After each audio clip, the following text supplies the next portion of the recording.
Not likely to happen.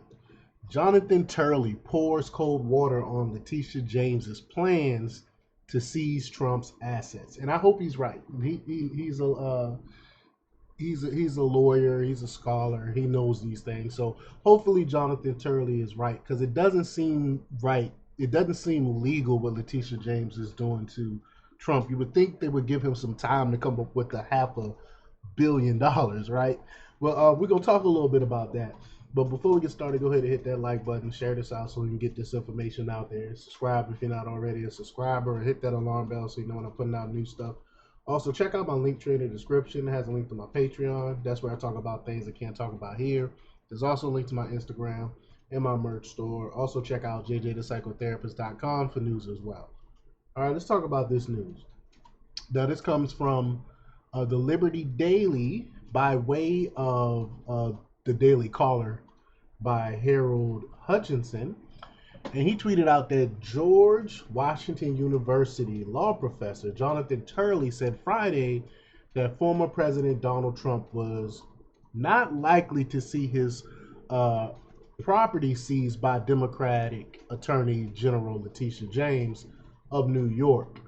James filed judgments against Trump and others in Westchester County, New York, where Trump owns a private estate in Seven Springs, and the Trump National Golf Club, Westchester, Friday. Turley said that James could find seizing the properties much more difficult than she thought, and I agree. But he's an expert on this, so let's listen to Turley here. Give me 1 second. Let me put on my headphones. Here we go. University law professor and a constitutional expert, Fox News contributor. So, Jonathan, give me your, off the top of your head, where do you think this stands? I mean, in basketball terms, this is March Madness. The 24-second clock is winding down, if that's what college has. He's down, I think he's close to 5 seconds, and the ball is still outside the three-point shooting line. So what do you reckon happens next, right now?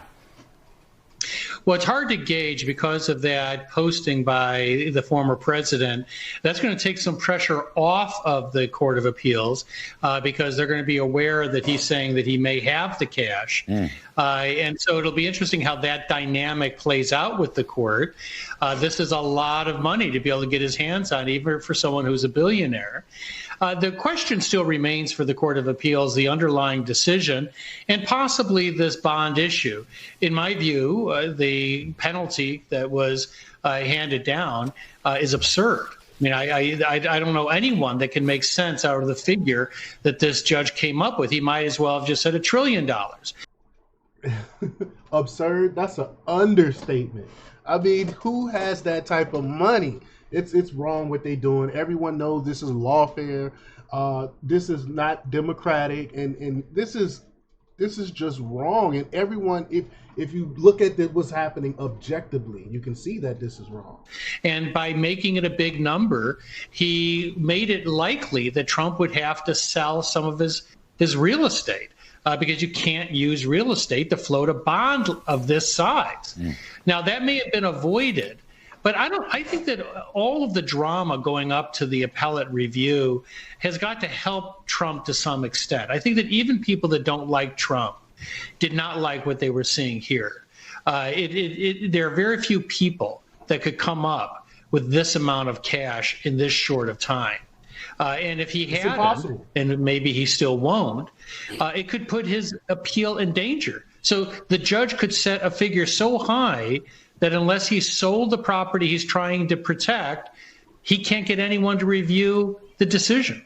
Yes, well, a famous lawyer I know called it mob justice. I don't want to name any names, but a very famous lawyer who appears on TV quite frequently. Jonathan, what do you think that Mr. Trump's attorneys have already filed an appeal to the New York appellate court? Well, they've started that process. This is going to move up there. Essentially, the trial court just issued another condition of supervised release, or not supervised release, but supervision for 3 years. What was interesting about the court's decision is that should have been the full extent of the overall decision. That is, if he still believed that in this victimless crime where no one lost a dime, that you couldn't trust the corporation, you could have just kept the corporation under this type of monitoring. You didn't have to impose $1, let alone $500 million worth of penalty on this defendant. And so it just begs the question again of, well, why hit him with this unprecedented penalty? No, absolutely. It seems crazy. We know why they hit him. They hit him because this is political. They are trying to prevent this man from getting in office. Everyone knows that Letitia James, she campaigned on locking Trump up. So they had to put something together. Everyone knows what Trump did. That Trump did nothing wrong in this. He's got to give up everything he owns just in order to appeal. Sounds very un-American. Jonathan, a technical question. If worst case for Trump or worst case or whatever, if AG Letitia James seizes a property. Now, there's been stories in the paper today, New York Post and elsewhere, that she's got her eye on Mr. Trump's golf club in Westchester County. If she seizes a property, Jonathan Turley, can she sell the property, just sell it off right away? It's not that easy, and I think that James is going to find out this is far more complex than she's suggesting to New Yorkers. I mean, James hasn't built anything but her career in her life. I mean, this is complex finances, and most of these properties are partnerships. They have leveraged debt. All of that has to be unraveled. So these aren't just this one-to-one Trump versus James type of equation. So in order to seize that property, she's going to be pulled into court. There's going to be challenges. It's not going to happen overnight. Where everyone is celebrating this idea that she's going to padlock Trump Tower, it's not likely to happen, and certainly not likely to remain very long. The other thing is that she could be harming the value of the property that she's trying to seize with some of these actions. I don't think that matters to her, but it might matter to a court. Yeah, well, it might matter. She don't care about anything. It's all about getting Trump at all costs. That's what her deal is getting Trump at all costs. To anybody else that's been in business or commerce, but that's a separate segment. Jonathan, the Eighth Amendment, as though I have to tell you, but I'm not the lawyer. The Eighth Amendment reads, excessive bail shall not be required, nor excessive fines imposed, nor cruel and unusual punishments inflicted. You may recall about a month ago, at the Laura Ingraham Fox town hall with Mr. Trump, he pulled a piece of paper out of his suit coat and read the Eighth Amendment. I think it was about a month ago or so.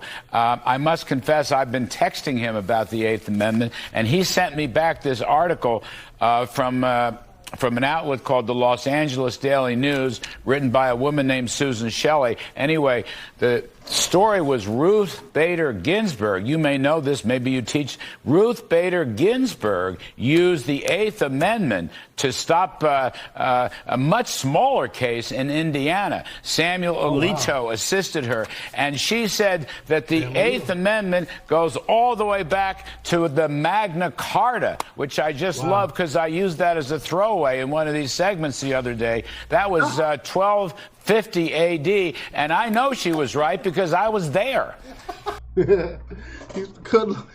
Kudlow is pretty funny, but so there's precedent. There's case. There's an actual case where Ginsburg used the Eighth Amendment, and they had to give the property back. I think that's a great argument. That's interesting. Yes, and we're so grateful for your contribution. But I do think, look, there is an issue here of the Eighth Amendment. There's also an issue of due process, in addition to that line of cases, which is rather thin. So this is going to be new ground. Especially due process, because think about that.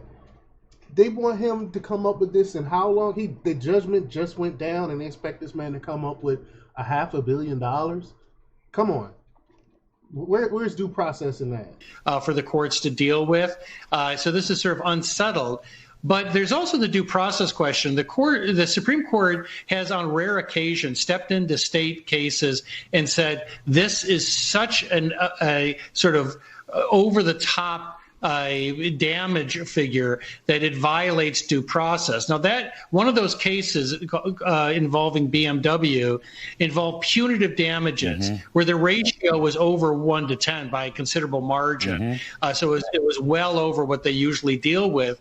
And the court said, look, when it gets to be that large, there's due process questions. New York is unique, I think, in this case, because they have made even the bond confiscatory. So it's not just the damages, but the bond rule that seem to be punitive. It's certainly in the use by James and this judge. So those are going to be viable challenges, and it could go all the way to the Supreme Court. Yeah. One last one, Jonathan, because just before the show, we bumped into Shannon Bream up on the 20th floor, and I was asking her about this. She, legal analyst herself, and she covers the Supreme. Very good lawyer. Yeah, very good one. So anyway, the point is, I asked her, has Trump already appealed to the Supremes on Eighth Amendment grounds? And she said probably he would wait until it runs through the appellate court appeals in New York before he goes to the Supremes. So they're waiting to see what the appellate courts say first. Does that sound right to you, or might he be already appealing to the Supremes on Eighth Amendment grounds? I think he'd be wise to go through the appellate court. Right. This is not like jumping a trial court in the federal system or an appellate court. The state system has the primary role here. Just one judge has reviewed this law and made this, in my view, absurd ruling and imposed this penalty. I think he'd be wise. He has to have these New York judges take a look at this, and hopefully they will redeem the New York legal system by saying it's not about Trump, it's about us, and this is way over the top. Yes, sir. Great stuff. The great Jonathan Turley. Thank you ever so much. We appreciate it as always. I don't know about the appellate courts, what kind of appellate court judges they have, but I mean, I'm not a lawyer or anything, but just by knowing the basic stuff, basic rights, basic constitution, basic law, how can you do this and continue to run run a state and think people believe in your in the justice system? This is why people do not trust the justice system. This is exactly why people are, black people in particular, are flocking to Trump, and people are Trump is resonating with them because we get the same stuff that's been happening to Trump. And again, all of this stuff that they're doing is going to backfire against them, and Trump is going to come out victorious, I believe. But let me know what you think. Leave your comments down below. Like, share, and subscribe, and check out jjthepsychotherapist.com for the latest in news. Until next time, peace.